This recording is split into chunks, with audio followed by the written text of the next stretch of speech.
Welcome back, everyone. Get ready to dive deep, because today we're heading straight to the Emerald Isle. Ireland. Always up for that. What treasures are we uncovering this time? Well, this was for all you castle dreamers out there. Yeah. We're talking Dromoland Castle and a whole bunch of Irish adventures inspired by that Love Ireland newsletter we all can't get enough of. Sounds like a plan. Is Dramaland as magical as everyone says? That's the million-dollar question, isn't it? The article gives it a big thumbs up, but you know me, got to get the expert's take. What do you think? Worth the hype. Well, let's see. What are we working with here? They hit all the luxury buzzwords: five-star hotel, championship golf course, Yeah. Michelin star restaurant. You know, the works. Fancy, fancy, but we're here for more than just fancy, right? What kind of experience are we talking about at Dramaland? Right. Like, is it really a castle experience? You know what I mean? Ah, you've hit on a key point. See, Irish castles, they're not like those imposing fortresses you might find elsewhere. They were often grand estates built for entertaining. It's all tied into that Irish tradition of hospitality. So it's like stepping back in time, but in a welcoming way. Speaking of history, though, Yeah. Dromoland's in County Clare, right? What's that region all about? Oh, County Clare is special. Think dramatic cliffs plunging into the Atlantic, landscapes straight out of a storybook, and tranquil lakes that just make you want to pause and take it all in. The article specifically mentions the Cliffs of Moher, the Barn landscape, and Lough Derg. I mean, talk about variety. What's the vibe like in each of those spots? Paint me a picture. Okay, picture this. You're at the cliffs of Moher, standing high above the Atlantic, feeling that ocean breeze. You're surrounded by this raw, powerful beauty. It's exhilarating. Okay, so dramatic seascapes, check. What about the Burren? That one sounds a little different. The Burren is in a world of its own, almost lunar, you could say. Imagine vast stretches of limestone, wildflowers dotting the landscape, these ancient rock formations. It's less about checking sites off a list and more about just being in this place that feels almost otherworldly. It really sparks the imagination, doesn't it? And then there's Lough Derg. Even the name sounds so peaceful. It is. Lough Derg is all about serenity. Imagine yourself gliding along the water, surrounded by hills, completely at peace. It's a place for quiet reflection, maybe even a spiritual experience for some. It's amazing how County Clare packs in so much variety. And that's what makes Dramaland so special. You've got that luxurious home base, but you're also a stone's throw from all those different sides of Ireland, nature, history, folklore, you name it. Dromoland luxury and a launch pad for adventure. Love it. Now, speaking of adventure, the newsletter mentions a few other spots that pique my interest, like Galway, for example, Festival City. What's the story there?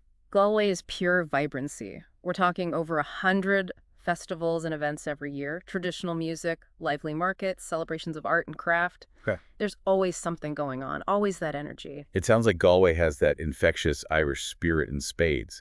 And then there's this wild Atlantic way they mentioned. What is that exactly? Picture this. A coastal route that stretches over 1,500 miles along Ireland's western coast. The Wild Atlantic Way is a journey through rugged cliffs, hidden beaches, charming villages, basically, the best of Ireland's coastal scenery.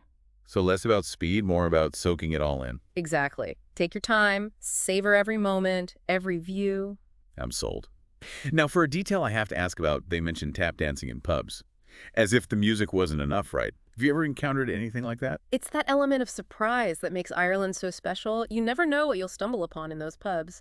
Speaking of, any memorable travel surprises you've encountered? Oh, tons. I remember stumbling upon a local festival in the south of France once. Music, dancing, the whole shebang. Completely unplanned, but it ended up being one of the highlights of my trip. Sounds like those unexpected moments of joy are pretty common in Ireland, too. They're the best, aren't they? Those unplanned moments often lead to the most authentic cultural connections. 100%. And speaking of authentic, the newsletter includes a recipe for Irish soda bread. What makes that bread so special? How does it fit into the whole picture of Irish cuisine? It's amazing how food tells a story, like what's the story behind Irish soda bread? Oh, it's a classic tale of resourcefulness you see in Ireland, with the weather not always cooperating for those traditional yeasted breads. They needed something else, and so soda bread was born with baking soda as the leavening agent. Brilliant, really. So practical, and now look at its staple. And now we've got Michelin star restaurants like the one in Dromoland. What a journey Irish cuisine has taken. It's quite remarkable, isn't it? You have those traditional dishes like your soda breads, stews, fresh seafood, often made with local ingredients, and then you have chefs taking those same core elements and, well, they get innovative, elevating them with modern techniques and global influences, but always with respect for that Irish culinary heritage. It's a beautiful evolution. From humble soda bread to hot cuisine. Speaking of bridging different worlds, the newsletter talks about the Craic. And, well, that sounds like a whole other deep dive right there. Ah, the Craic.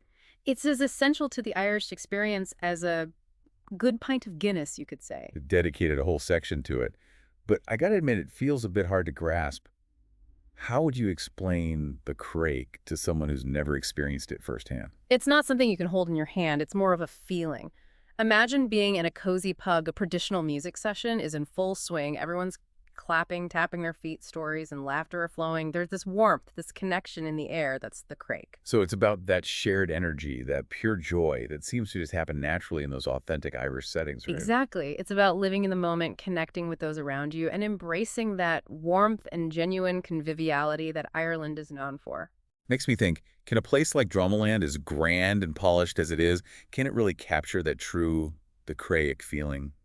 Or is that something you find more in those smaller towns and pubs, the ones the newsletter mentions? That's the million-dollar question, isn't it? Dromoland promises a certain kind of luxury, a refined experience, but the Craic, well, it often finds you when you least expect it, could be in a village pub, sharing stories with locals or listening to a captivating storyteller weave tales of Irish folklore. It all comes back to those genuine human connections, doesn't it?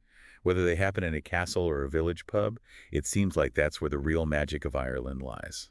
It's amazing how much we've uncovered about Ireland in just one deep dive. You've got those luxurious escapes like Dromoland, and then those simpler, authentic experiences like finding the Craic. Really makes you think about what makes a place special, huh? It's about going beyond the surface, isn't it?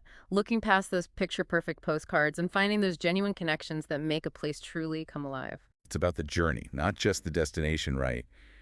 And it sounds like Ireland's got one heck of a journey waiting for anyone who's ready. Oh, absolutely. Breathtaking landscapes, stories that go back centuries, warm hospitality, and of course, the Craic.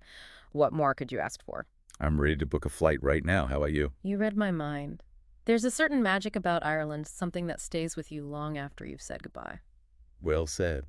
And there you have it, folks. Another deep dive in the books. We explored Dromoland Castle, got a taste of those can't-miss Irish adventures, and even learned a thing or two about the Craic. Don't forget to check out the show notes for all the details and links from today's episode. Until next time, happy travels, everyone.